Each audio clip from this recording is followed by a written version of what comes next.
Well, good evening and welcome to the March 28th, 2022 meeting of the Sacramento Regional Transit District Board of Directors. This is a virtual meeting and all speakers, the board and staff, to the March 28th, please announce your name when you begin to speak. This meeting is being live streamed and the slide on the screen shows the information on how to join our webinar via Zoom. You can also call into the meeting at 253-215-8782 and the webinar access code is 824-7126-6203. If you are participating by phone, please press *9 to indicate a desire to comment. If you are joining us online through the Zoom, please push the raise hand button. Be sure to unmute yourself when it's your turn to speak and voluntarily state your name for the record. And with that, Tabitha, would you please call the roll? Okay, Director Budge.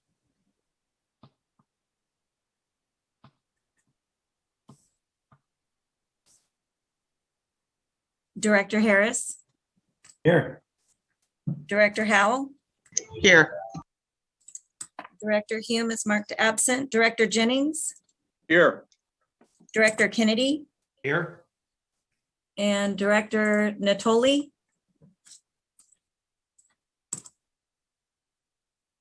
Director Natoli's here. Director Chenier. Here. Director Cerna. Here. Director Valenzuela. Here. And I'm going to look for Director Budge one more time. Okay, and Chair Miller. Here. With that, we have a quorum at 9 votes. And this meeting of the Sacramento Regional Transit District will be cablecast on Metro Cable 14, the local government affairs channel on Comcast, Consolidated Communications, and AT&T Uverse. Today's meeting will air on Friday, April 1st at 6 p.m. and Sunday, April 3rd at 9 a.m. on Channel 14 and webcast at metro14live.saccounty.net and is closed captioned. This meeting can also be viewed at youtube.com/Metro Cable 14.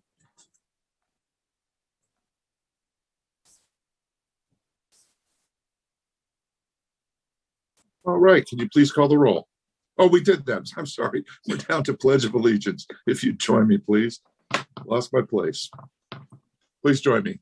I pledge allegiance to the flag of the United States of America and to the republic for which it stands, one nation, under God, indivisible, with liberty and justice for all. Okay, let's hear our first item, please. Okay, the first item is the consent calendar, items 2.1 to 2.7. Any questions or items wish to be pulled by the directors? Chair, can we pull 2.6 just for a separate vote, not for discussion? Okay. Thank you. And any other items or questions? If not, Tabitha, do we have public comment on any of the items? So we don't have any written public comment, and it does look like we have a couple hands up. Okay, let's see which items they'd like to speak towards. Okay, first we have Rick Hodgkins. Rich, which item are you addressing? I thought I was looking at the the agenda did not look at, I thought the agenda looked at, I'm sorry, the agenda just said items 2.1. I think, if I'm not mistaken, it talked about the release of space. My question is, if I'm not mistaken, sorry, my video's not on because my bandwidth is low. So if you can't see me, that's why. But I think it's about the RT leasing of space. Does RT own that space, or is RT renting that? 2.4. Okay, thanks. Thanks, Mr. Natoli. Thanks. I knew it was something. Anyway,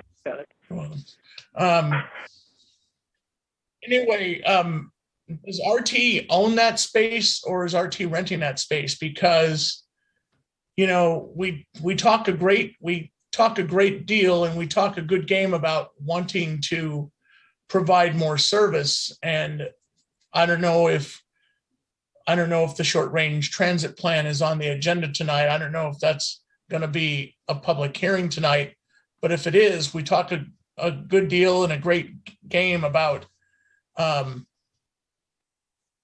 you know, wanting to provide more service into the future. But if we keep leasing and or even renting space, we're going to have less money to do the things that we want to do to provide transit and improve service if we continue to lease and or rent space from outside parties. So thank you. Thank you for your comments. Do we have other comments, Tabitha? We do. We have Glenn Mandelkorn.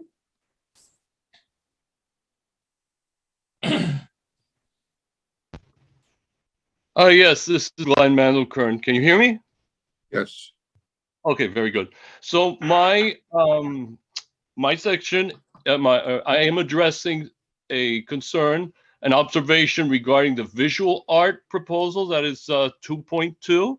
Okay, so first of all, it's important for me to say that I'm very happy with the art that I see. I'm specifically going to talk about on the exterior of light rail vehicles and buses. So like I said, I'm very happy to see it. I like when it's bright and cheery, especially on rainy days like today.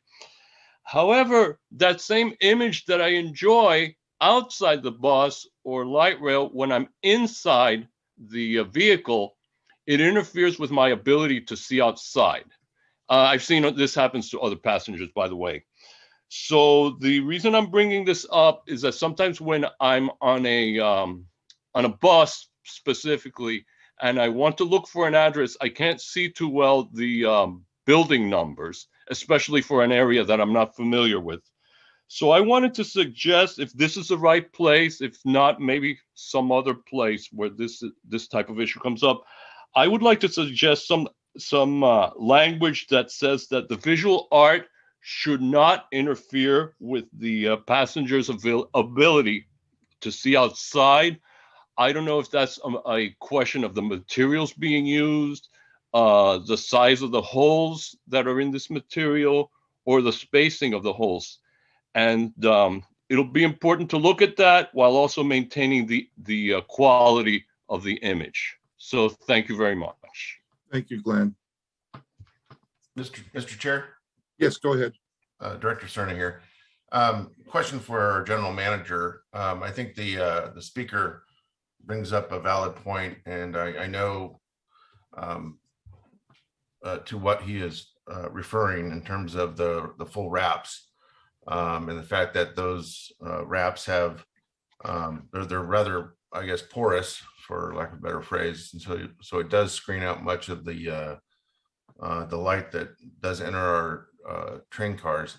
I'm just wondering, and perhaps we're already doing this, but is it possible that there could be some intention when coupling our train sets at the beginning of our service duty for light rail, such that we know that every train set at least has one car that is not wrapped, and therefore those that need to have visual access to the exterior from within the vehicles have that option. Director Sola and Glenn, we actually received this type of similar feedback multiple times. That's for visitors, they would like to stay outside of the window. We internally discussed how we can do something to improve on this in the future. Certainly, if we're going to do the new arts, and we would like to say, either like you suggest, Director Sarah, to leave one car in that train to be able to lock wrap, or make sure some wraps try to minimize the cover of the windows as much as possible, and we will take that into our serious consideration in the future when we do this type of artwork. I appreciate that. It seems to me, knowing what little I know about the science and art of wrapping trains, that we offer these full wraps. I want to say we used to call them, maybe we still do call them gorilla wraps or something, but they're the full wrap of the train. I don't want to certainly get in to be put in a place where we minimize the ability to present artwork throughout the full scale of the exterior of our trains. And that's why I suggested perhaps, there could be some effort to, attempt to have that one train in each multiple train set that doesn't have the wrap. It seems to me that would be the easiest option to pursue. Thank you. We will definitely try. Thank you. Yep. Thank you, Director Cerna. Any other public comment, Tabitha? Yes, Jeffrey Tartagia has his hand up. Okay, go ahead, Jeffrey.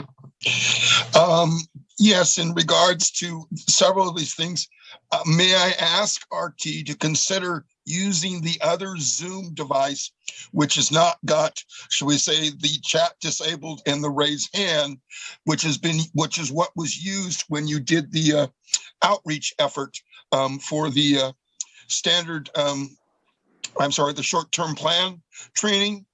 If we're to use that, it would allow better to direct the comments and things rather than me going through this process of being sure you see our raised hand to try and make a comment and effort, and trying to go through the multiple agendas to see which one has the elements and open parts. The two elements that I am going to direct my questions to on the consent agenda is because I could not find an answer to the Second Amendment on the office space for 1550 S Street.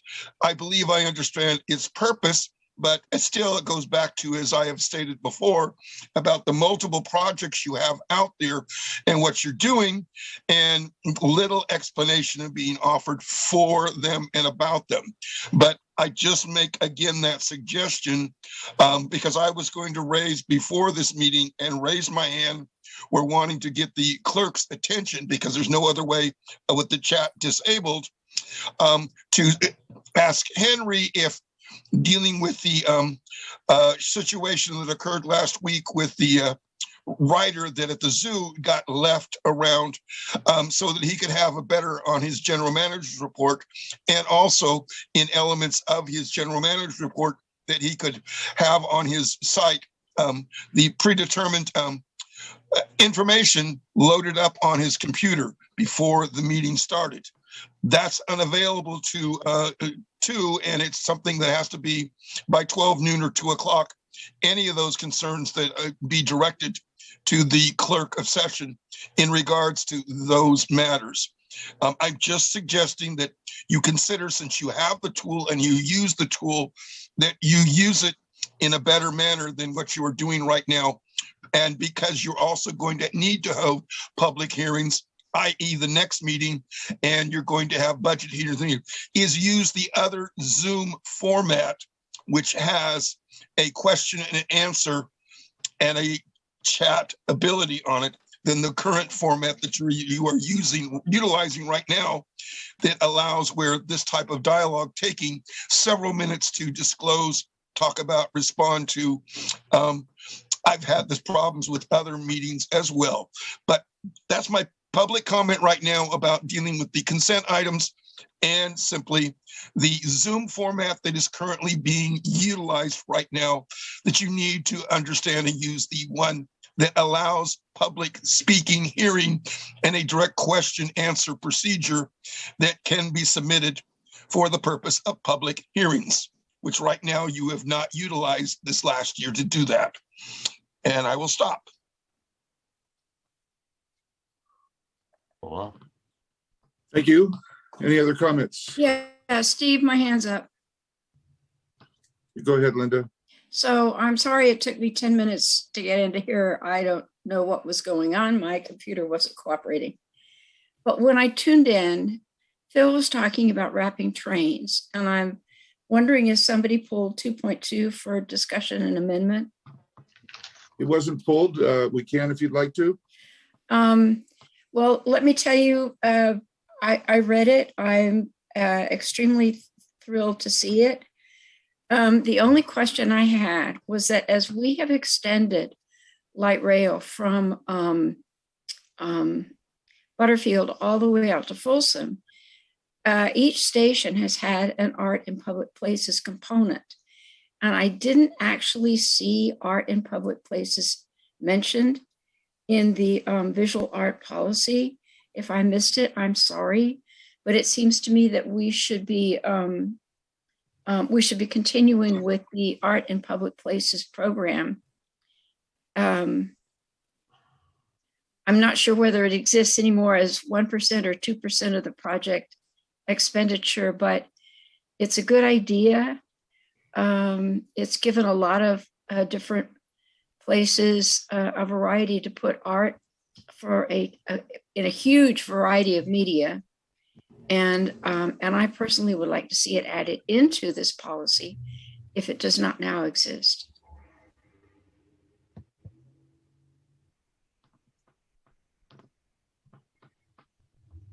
Mr. Chair, Go ahead. can we actually take this item back and incorporate the feedback from directors and public, and bring that back later sometime? Okay. So that's first. Secondly, I just want to respond to a question both Rick and Jeff raised about the item 2.4 about the needs of the office space at 1515 S Street. We list this space for the transit ambassadors and the supervisors for multiple years in the past. And we have this space for a strong presence at the 16th Street Library Station, which is an important transfer point for our system. And it's really easy, convenient for our ambassadors to hop on and off from the library trains, and to dispatch them to different locations. This price actually was very cheap. We got a great deal from the owner, the landlord. So just wanted to share with this, and in case there's some miscommunication. Certainly in the future, if we have more our own office spaces and the facilities, we will try to say what is the best way to house our transit ambassadors. Thanks for the question. Thank you, Henry. And with that, I'd entertain a motion. So, Steve, I should probably make a motion to continue 2.2 to the next Excuse me. RT meeting. Mr. Go Chair, I ahead, have my hand up. Director Cerna. Yeah. So I agree with Henry. I think putting 2.2 off makes sense to refine it a bit more. And I heard him say that he was interested in hearing from directors now and probably until the time it comes back about how best to do that. One of the places where I think we can improve would be under Section 9, memorials. As currently written, the intent is clear that it's focused on deceased individuals that had some, obvious strong connection to SAC-RT and transit, which I totally get and don't. There's, I have no opposition to, but I think it's a little too narrow. I would, for instance, say that we ought to have the ability if some artist wanted to, for instance, commemorate the passing of a fallen peace officer, that had really no administrative connection to RT. That's just one example of subject matter that might be technically prohibited by the language that's currently in there. So, that's just one example of where I think there can be some refinement. I'd be happy to give some of my time to work with appropriate staff to continue to hone this a bit, as perhaps others on the board may also suggest. So I think Director Budge is probably likely to move that we put off 2.2, and I'd second that. Okay. So do you want the next RT meeting, Henry? Yes, we can. We can even delay further. In the next meeting, or once we get this in a much better status. I just need to continue it to either the next meeting or to a date certain or a date uncertain, whatever. We can just pull it for now. Okay, now move we pull 2.2. Second. Chair, does that include pulling 2.6 for a separate vote? So on Mr. Chair, so 2.2, you're just dropping it then for now and come back when they're ready in another few weeks? Dropping it for now, come back when they're ready. Okay, I'm sorry. I know Director Valenzuela was asking about 2.6, but on 2.2, we're just motions to drop it then for now, right? Yes. Sounds like it. And okay, got it. Thanks, Lynn. Okay. So this just applies to 2.2. Please call the roll. Okay, Chair Miller, there was one other public comment, David Schwagel. On 2.2? On the consent calendar, I'm not sure which item. Okay. Let's take his comment, please. Okay. Can we get to voting? Am I unmuted? Is this David? Can you hear me? Yes. Yes, David, okay. Go ahead. So this is David Schwagel. And first off, I want to give a huge shout out to your general manager, Henry Lee, who has, in a matter of a few short years, transitioned SAC-RT from the worst performing transit agency in the nation to by far the most efficient transit agency in the nation. And I hear that we're gaining all kinds of national attention for our efficient use of public funds. And it's definitely a model for other regional transit agencies to follow. And Barry Broom, at last Friday's Greater Sacramento Economic Council meeting, put in a great word for Sacramento RT. In the short term, I want to encourage us to replace the rolling stock, the light rail cars, as quickly as possible with the latest Siemens model, because those Siemens cars are manufactured right here in Sacramento, and there's no need for us to have to travel all the way up to Seattle to see the latest and greatest state-of-the-art light rail vehicles. Second, if the Seattle region, only 3 counties, King, Pierce, and Snohomish County, can pass a $54 billion measure, imagine what we can do here in the Sacramento region, in the 6-county SACOG region, consisting of Sacramento, Placer, El Dorado, Yolo, Sutter, and Yuba.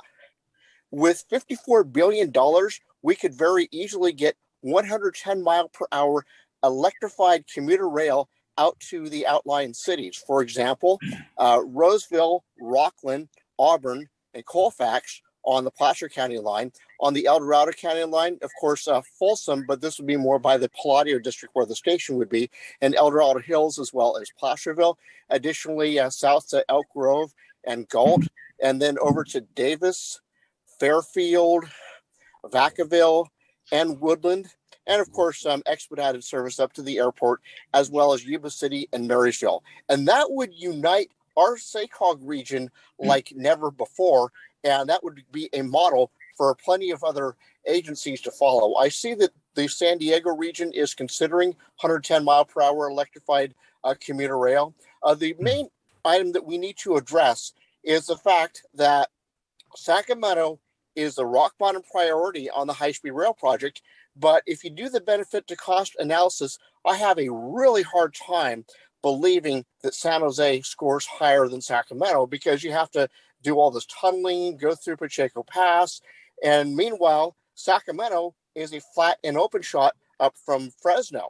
And so we really need to do everything we can. We're on a great start with the Sacramento Rail Yards being identified as the nation's largest urban infill project. So keep up the great work and let's think big. Thank you. Thank you for your comments. Again, we're on item 2.2, not item 6 for public comment. Mr. Please Chair, keep can I your just, jump to Mr. the Chair, item. can I just Go ahead, one Henry. comment? David, thank you so much for your kind words. I just want you and the public to know we signed a contract with Siemens for 72 light rail vehicles. So far, in the last 2 or 3 years, we secured enough money to buy more than half of the 72 light rail vehicles. 72 light rail vehicles will equivalent to 97 existing older vehicles in terms of capacity. So we made a huge stride in terms of to replace our vehicles in the near future. We are very confident in the next 3 or 4 years, we will be able to secure enough funds to replace all of our light rail vehicles. And in terms of your funding proposal, this is by far the most exciting proposal we have received. Thank you so much for your vision. I want to reach out to you the first thing tomorrow morning. Okay. Thank you. Now back to item 2.2. Would you please call the roll, Tabitha? Okay, just for item 2.2, Yes. Director Budge, Yes. Director Harris, Aye. Oh my.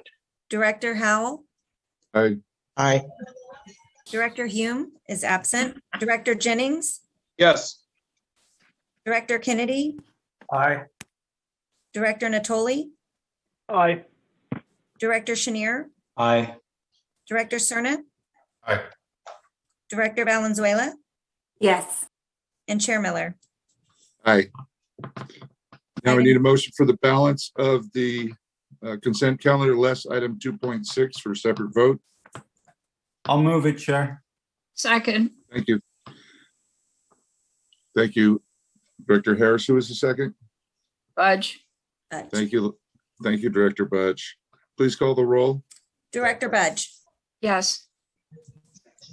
Director Harris, Aye. Director Howell, Yes. Director Hume is marked absent, Director Jennings, Yes. Director Kennedy, Aye. Director Natoli, Aye. Director Chenier, Aye. Director Cerna, Aye. Director Valenzuela, Yes. and Chair Miller. Yes. And now motion for item 2.6, please. Do you want me to read the item? You can if you like. Okay. Item 2.6, Resolution 2022-03-031, delegating authority to the general manager / CEO to negotiate and execute the agreement with the County of Sacramento for Sheriff Deputy Services. I move the item, Mr. Chair, unless you have any public comment. Second. Motion by Natoli, second by Director Budge. Please call the roll. Director Budge, Yes. Director Harris, Sorry, aye. Director Howell, Yes. Director Hume is marked absent, Director Jennings, Yes. Director Kennedy, Aye. Director Natoli, Aye. Director Chenier, Aye. Director Cerna, Aye. Director Valenzuela? No, No? that's correct. Okay. And Chair Miller? Aye. Okay, motion pass or resolution passes with 9 votes. Thank you very much. Madam Clerk, would you please call the next item? The next item is number 4.1, resolution voting to support AB 2015 Cooley, an act to amend the Sacramento Regional Transit District's Enabling Act. And Shelley Valentin and Olga Sanchez Ochoa are here to present this item. Thank you, Tabitha. Good evening, Chair Miller, directors, and everyone. This is Shelley Valentin. The purpose of this presentation is to provide the board with an overview of AB 2015 in the hopes of receiving unanimous support to move forward with this legislation. At the request of SACRT staff, and many thanks to Chair Miller, Assemblymember Ken Cooley introduced AB 2015 in February. As currently drafted, this legislative measure will make clarifying amendments or cleanup language to several outdated provisions of SACRT's Enabling Act. Since the changes are intended to improve the agency's operating practices, SACRT's General Manager, CEO, has authority to propose them based upon a 1997 board resolution delegating such. To meet the deadline for submitting bill proposals, SACRT staff submitted the cleanup language first, but with the intention of amending it later to add the proposed changes to the board's composition as soon as the board votes on them. However, as Chair Miller reported at the last meeting, because the support for the board composition changes was not unanimous, Assemblymember Cooley advised SACRT staff that he will not include in this legislation the changes pertaining to the board composition. Staff will therefore pursue board composition changes at a later time if the board still wishes to do so. While the Assembly member understands that SACRT's General Manager has authority to propose the cleanup part of the bill, he requested that SACRT staff seek from the board unanimous support for the bill as currently drafted before moving it forward through the legislature. And now I will hand it over to Olga Sanchez Ochoa, SACRT's General Counsel, who will go over the proposed cleanup changes to SACRT's enabling legislation. Thank you. Thank you, Shelley. Good evening, Chair Miller, directors, colleagues, and members of the public. AB 2015 affects 5 sections of SACRT's Enabling Act that are either obsolete, contain ambiguities, or that require modification to improve business processes at SACRT. The first change is a clarifying modification to Section 102.100.3 of the Enabling Act. Section 102.100.2 states that the Board of Directors will consist of 7 board members, 4 appointed by the City of Sacramento, 3 appointed by the county. However, 102.100.3 says that, quote, each member entity shall be entitled to make 1 appointment to the board. Thus, the 2 provisions appear to be in conflict. AB 2015 clarifies the inconsistency by modifying the language to reflect our current board composition and reads each member entity that is annexed after the initial formation of the district as set out in Section 102.100.2 shall be entitled to make 1 appointment to the board. The second change is that it repeals Section 102.100.8, which is now obsolete because Elk Grove has annexed into SACRT. Next slide, please. The third change pertains to Section 102.105.2c, which contains language that is inconsistent with other provisions of California law because it states that any action taken by the board may be approved by a simple majority of the board. AB 2015 will modify that section to read, all official acts of the board shall require the affirmative vote of a majority of the board members unless a higher threshold is required by law, thus bringing our Enabling Act into alignment with other requirements of California law. The fourth change is in Section 102.222, which allows informal solicitations for the purchase of supplies, equipment, and materials up to $100,000 in value. AB 2015 will increase the formal solicitation threshold to $125,000, and this amount is based on an increase in the Consumer Price Index since the cap was last increased by the legislature. Next slide, please. Finally, AB 2015 will add language to Section 102.430, which authorizes SACRT to have its own pension system and which requires the system to be governed by bilateral boards. Since the inception of bilateral boards in 2005, SACRT employees and members of the SACRT governing board have served on our retirement boards. However, Section 1099 of the Government Code prohibits individuals from holding incompatible offices. To ensure that we do not have an incompatible office issue, we need language in the Enabling Act that authorizes board members and employees to sit on the retirement boards. And AB 2015 would authorize that. Next slide, please. So those are the changes that we are proposing to the Enabling Act, and I'd be happy to answer any questions if anybody has any. Thank you. Thank you. Thank you, Olga and Shelley. Any questions from directors? Chair, I'd be happy to move support of 2015. I'll second. There's a motion from Director Harris, a second from Howell. Director Howell. Any public comment, Tabitha? Jeffrey Tartagia has his hand up. Okay, go ahead, Jeffrey, on this item. Yes, as having spent the last week testifying in front of various committees, I am puzzled a little bit, and so wanting to ask a, should we say, point of information. Unless the bill was submitted, you cannot refer to it as AB, 2015, because the bill was not submitted unless you're gutting and amending, and it has been previously submitted. That's exactly what's happened, Jeffrey. Okay, because the way you're referring it to it is it would be a dead bill if anyone looks at the legislation efforts at it. So it's going to be admitted next year, then, is what you're telling me. And I just wanting to clarify. I'm not telling you that. The bill has already been submitted. Okay, I'll check with Ken Cooley and see what's in the records. Thank you. Yeah, the language is already submitted. And so we have, I think, till today to amend the language. And with that, we've had a motion and a second. Roll call, please. We have one more public comment, Rick Hodgkins. Okay, on this item.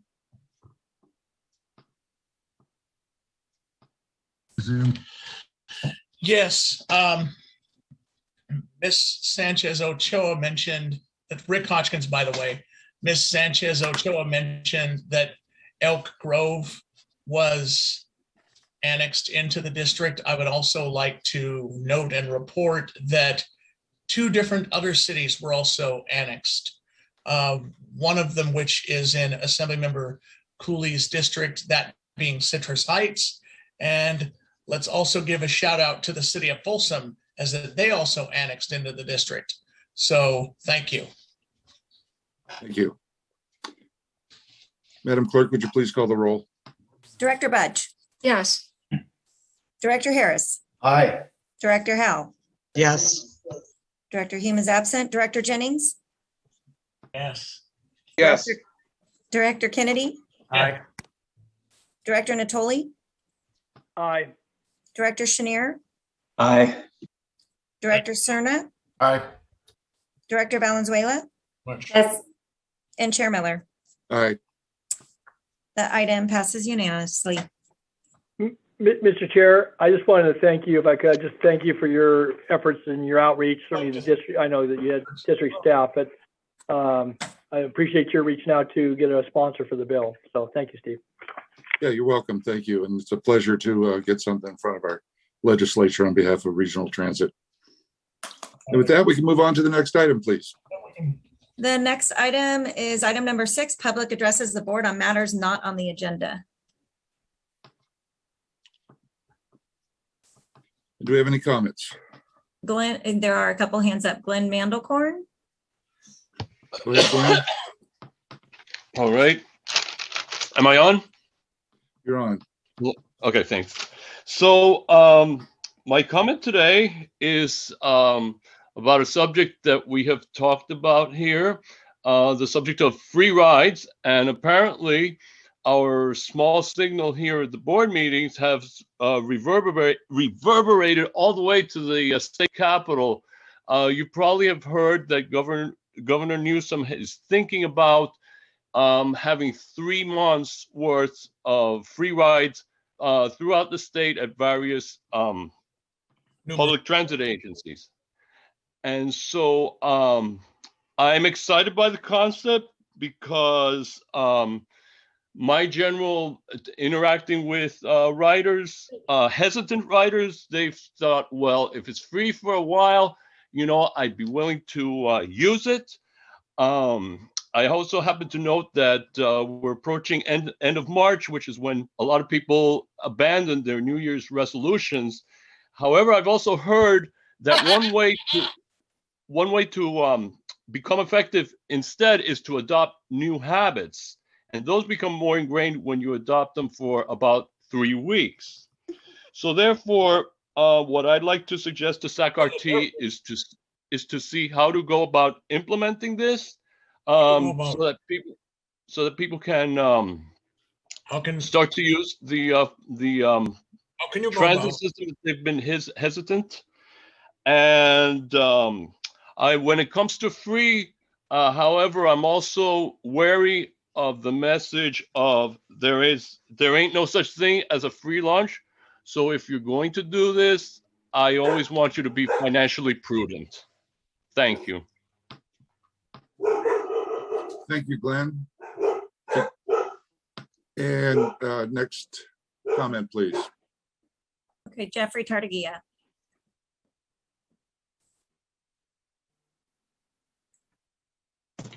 Well, I hope I can unmute. Is this correct? We can hear you. You can hear us. Okay, thank you.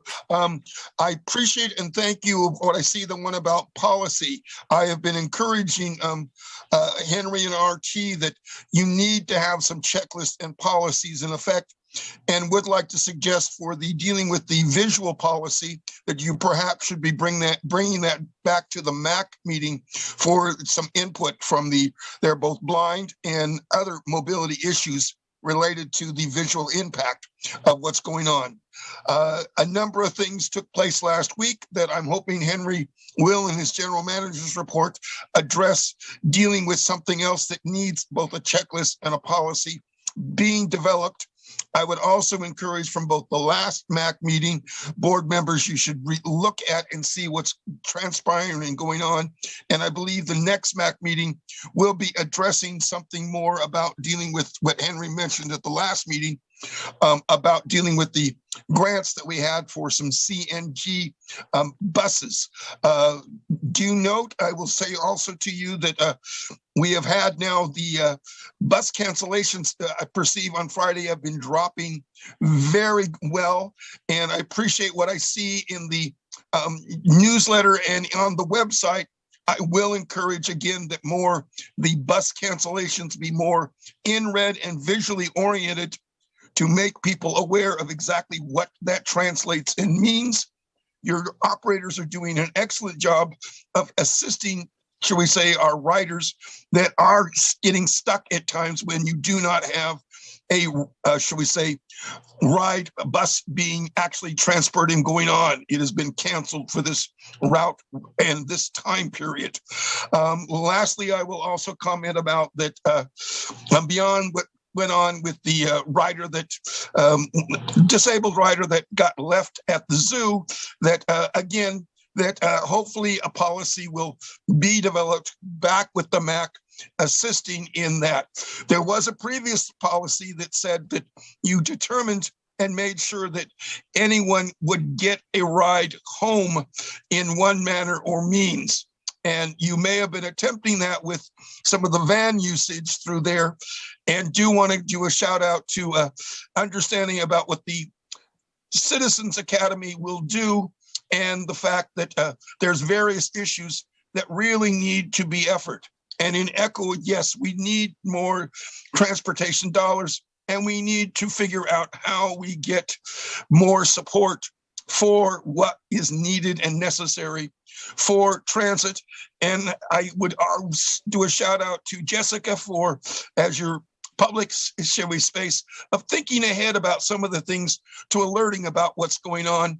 And I hope that by next meeting, you may have addressed and come back to the board about when you're canceling all these commuters, exactly what are the number of commuters that are, in a sense, being lost with those routes being eliminated.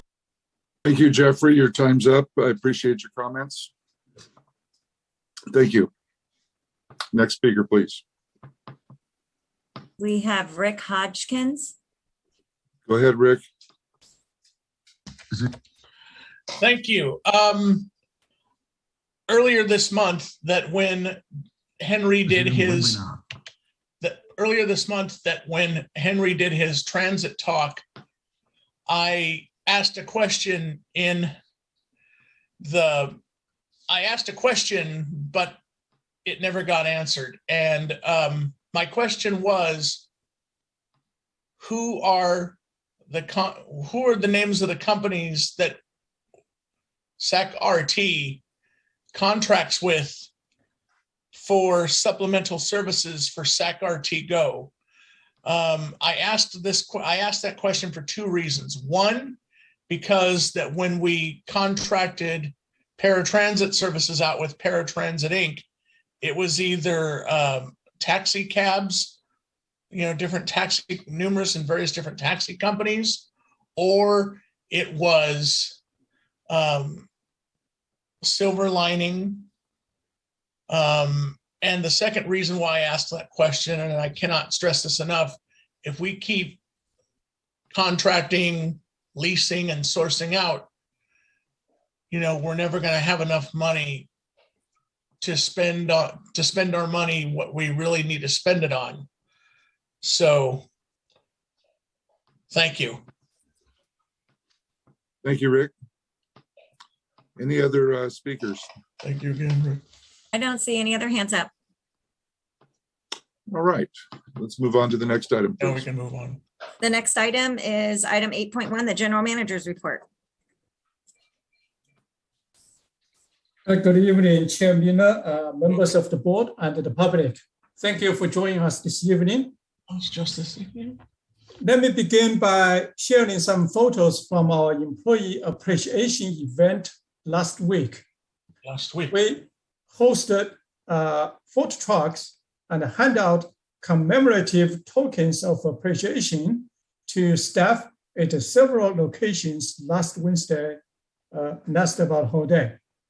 We also had representatives from Nationwide, our record keeper for our deferred compensation retirement plans, on site to provide counseling and advice. Overall, it was very inspirational to see our employees safely come out, get together and enjoy the time to celebrate our tremendous achievements and hard work. And it was an opportunity to take a couple of employee group photos to mark this historical time in SAC-RT's history.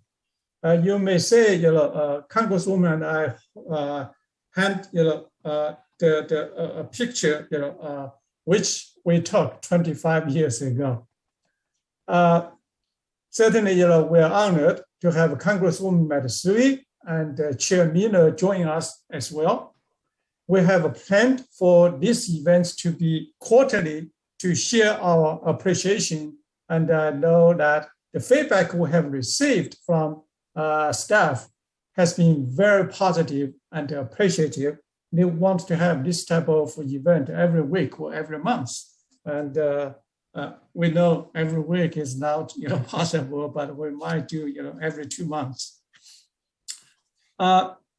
SAC-RT wants to share with the public that we provide a supportive, collaborative, inclusive, and equitable, fun working environment to encourage others to join our award-winning team and also to inspire our staff and our partners to join SAC-RT's journey to excellence. We know happy employees drive positive working culture and can help keep and attract talents during the toughest of times, especially as we navigate through a national workforce challenge. As we have been highlighting and updating the board, SAC-RT is currently dealing with a driver shortage. We have been actively recruiting drivers and holding in-person hiring events, even offering 2,000 signing on bonus for drivers and streamlined to the best possible level possible in our hiring process. Last week, we hosted another in-person hiring event. in the first couple minutes, we had 30 people, come to our event, just the first couple minutes. We hosted this event in the faculty auditorium and had great attendance. We're again hosting another event this Wednesday, March 30th from 10 a.m. until 3 p.m. in the faculty auditorium. More information is available at faculty.com/hiring events. While the nation faces similar staffing challenges, it is causing a strain on our transit services. We're seeing an increased demand in paratransit service as people are feeling more comfortable to travel out in the community more. We have 14 new operators, paratransit operators in training right now, and with 3 expected to start next week. Additionally, to ensure the best service possible for our customers, Rick just asked that question, actually board approved in last board meeting. Rick probably did not read our board meeting agenda. Board approved. Faculty will partner with a private company called Adaptive Transportation Network Company called USERV. They will provide additional up to 25% of the service and the support for faculty Go customers starting Tuesday, April 19th. Help is on the way, Rick. Also, just let you know, the service will be relatively cheaper than what the cost faculty provides hourly base. So we're not actually going to spend more money. We're going to spend less money with limited funding. So we're trying to be the best public fund steward to achieve the maximum value with the limited funding. And unfortunately, as some of you might have seen in the news, faculty riders, pickup time was delayed far too long last week, like Jeffrey mentioned. We had 2 faculty Go paratransit operators suddenly left work during a peak shift due to major medical emergencies, which is really unfortunate. Please know that we are actively working to prevent any situations like this in the future, and I want to apologize to the service delay. The customers will not pick up, in a timely manner. In the meantime, we're trying to further streamline our dispatching function to ensure this type of delays will be addressed quickly, especially when we get more, drivers, on board. Good news is these 2 employees are out of the medical emergency and will come back to work this Wednesday.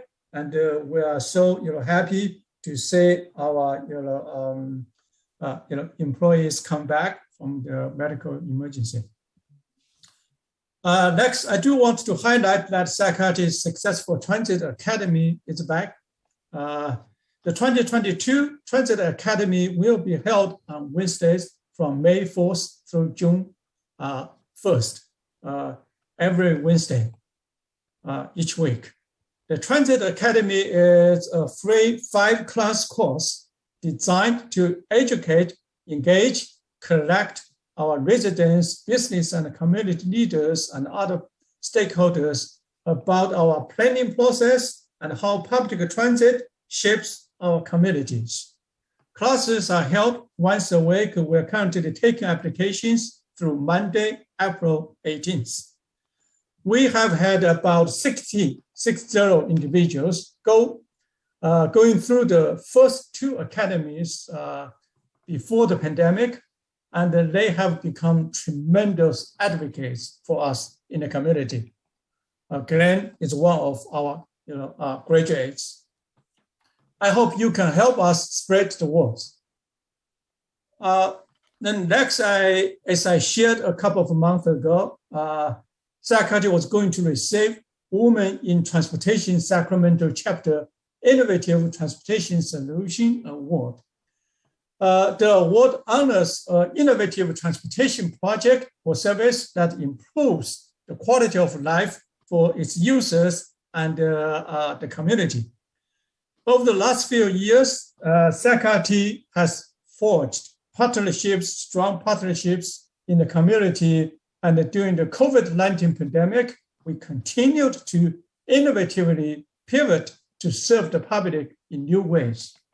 Last Thursday, the WTS Sacramento chapter presented Sac County with our award for creating an in-house social service practitioner position and program to collect individuals living along Sac County's right-of-way or facilities with regional social services. I believe we are either the only one or among very few transit agencies in the nation to implement this program and very effectively execute the program. We're very appreciative of this recognition from WTS and are looking at ways to help assist the homeless crisis in this region.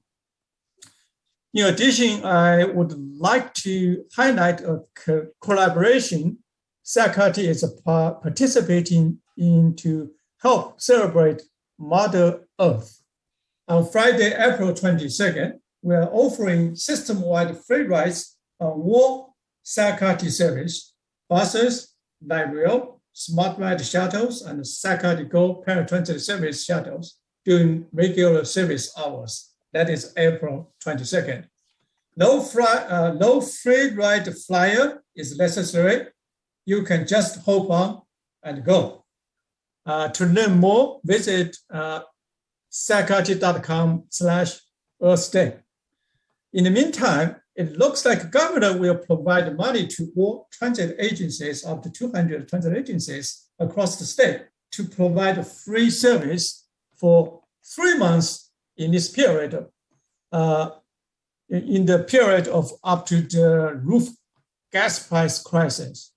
Actually, about 2 months ago, we already applied for fund, the LC top fund from state to allow us to offer free rides in the month of October this year. So we are a little bit ahead of the governor's initiative, but we're so happy governor takes this large leap to support public transit, to fight climate change, to create more equity and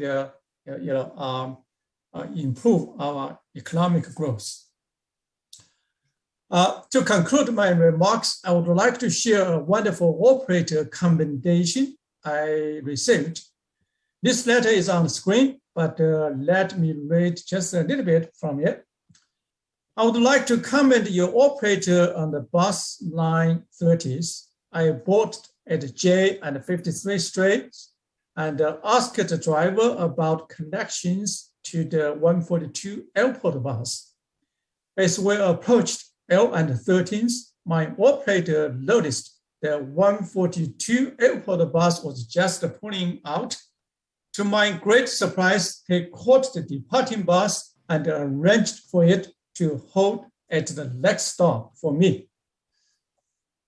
That was so unexpected and so thoughtful. I hope you can identify the operator by the time and the route information. This is truly a lovely letter, and we always appreciate feedback, and we have been sure to provide the operator, Anthony Fisher, with the commendation and a copy of your letter. And we want our customers, our citizens in this region know that we put customer service at our bottom of our heart, and we always want to make sure the needs of our customers in our daily, everyday decision-making process, the best, excellent customer service is the cornerstone of our business. That concludes my remarks. Thanks. Back to you, Mr. Chair. Thank you, Henry. And it's always nice to receive a letter like that. Thank you to the two operators. And with that, I noticed also there's a Capital Corridor JPA meeting summary. We had a special meeting on March 23rd. It was closed session.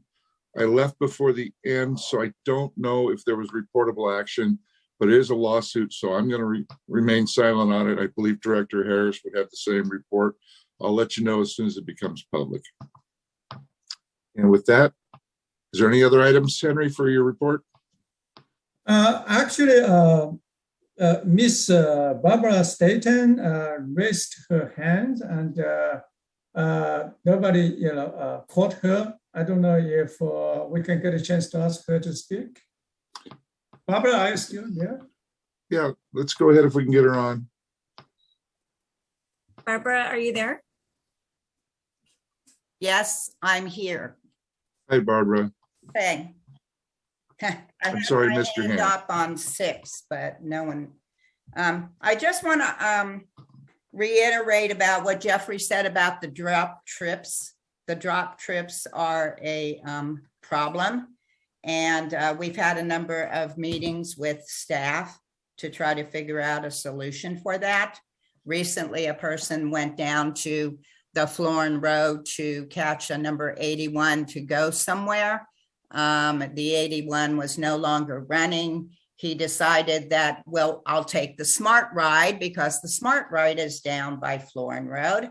And when he asked if, requested a Smart Ride, they told him they were busy and they were too busy to pick him up and try again later. So he went back home to the north area and missed his event. So drop trips do affect people, and we will be coming here probably every meeting to remind you just how much they do affect people.